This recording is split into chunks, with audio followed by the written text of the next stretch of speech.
Good morning. My name is Bruce Armstrong, and I am a volunteer with the Senior Center Tech Connect in Longmont, Colorado. We are a group that does helping mostly seniors on technical issues on computers and cell phones and that sort of thing. And over the last several months, I've gotten some requests from people that we've worked with, some clients, that they were sort of fascinated with some of the new abilities of the computer to record your voice in a text form. It's a voice recognition thing. Windows has always had that, but the old Windows had a speech recognition thing, and I used it a little bit, but I never really got very comfortable with it. And I'm going to demonstrate how you can do this with Windows 11, particularly. They have the new thing for this capability. And so let me just start right off and do a demonstration. I'm going to share my screen here. And the first thing that I'm going to do is to show that the if you go to the Start menu in Windows 11, there's a settings icon up in the apps. And in the settings, you can go into accessibility and then scroll down, and there's one called speech. Voice typing is automatically implemented in your Windows 11 thing. If you happen to only have Windows 10, there is a Windows speech recognition, which is the same basic thing. It just doesn't work quite as well with grammar and punctuation and that sort of thing. Therefore, I have it turned off. If I were in Windows 10, I would just go in here to the settings and turn it on. But the voice typing, as you see, it says press the Windows logo key and the H button, or possibly the mic button on some particular keyboards. But I'm going to get rid of that, and then I'm just going to show you a demonstration of how to do the voice recognition typing. It's pretty simple, and I'm going to go in and I'm going to pick Microsoft Word, which was a kind of an easy thing to do.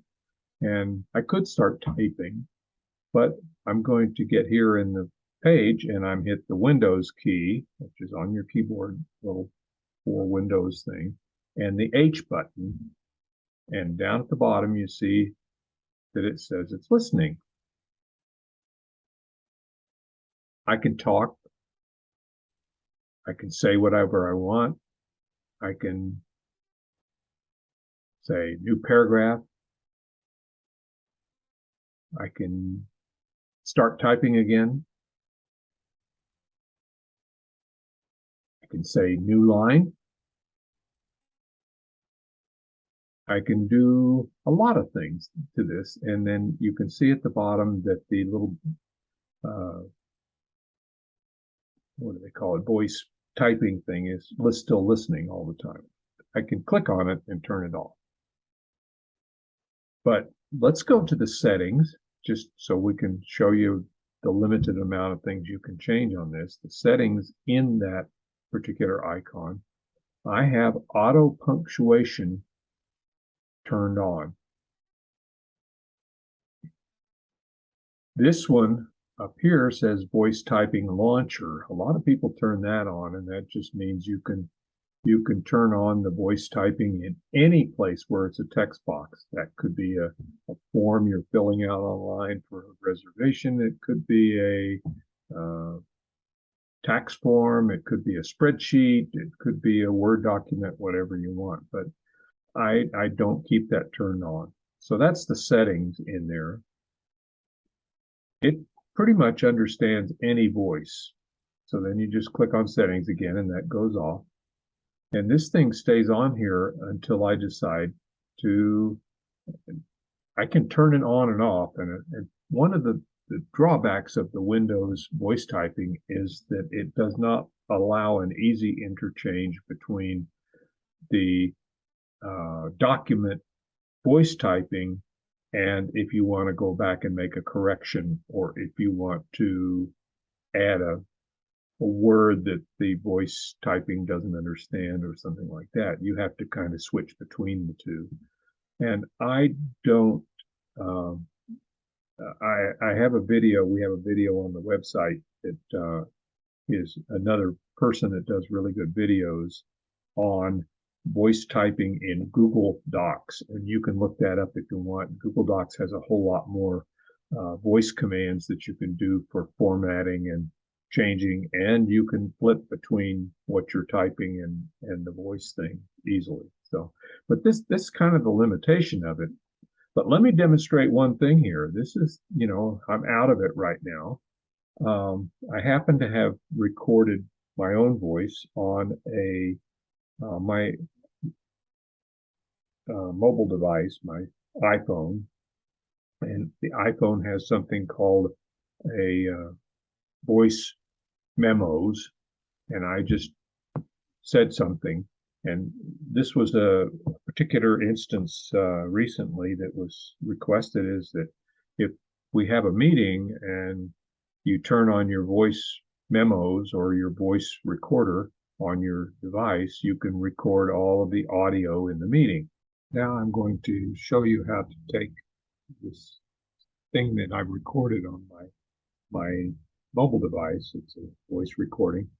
And I'm going to, first of all, click on my Windows H, and I'm going to start listening.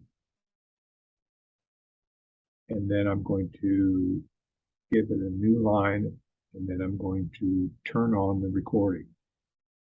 We, people of the United States, in order to form a more perfect union, establish justice, ensure domestic tranquility, provide for the common defense, promote the general welfare, and secure the blessings of liberty to ourselves and our posterity, do ordain and establish this Constitution of the United States of America. Notice that it just listens and listens and listens, and then it starts translating into the punctuation and capitalization and new sentences and all of that kind of stuff virtually automatically.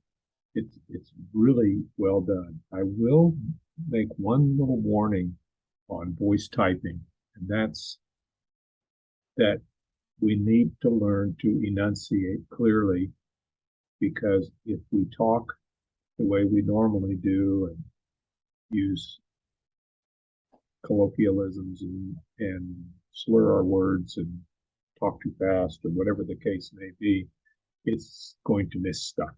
Anyway, this is sort of a beginning look at voice typing that's available on Windows 11.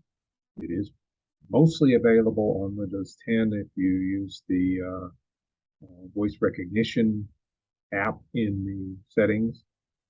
It's not quite as nice as this one, and I would actually recommend that you try the Google form of this and look at the video on our website. Anyway, have a great day.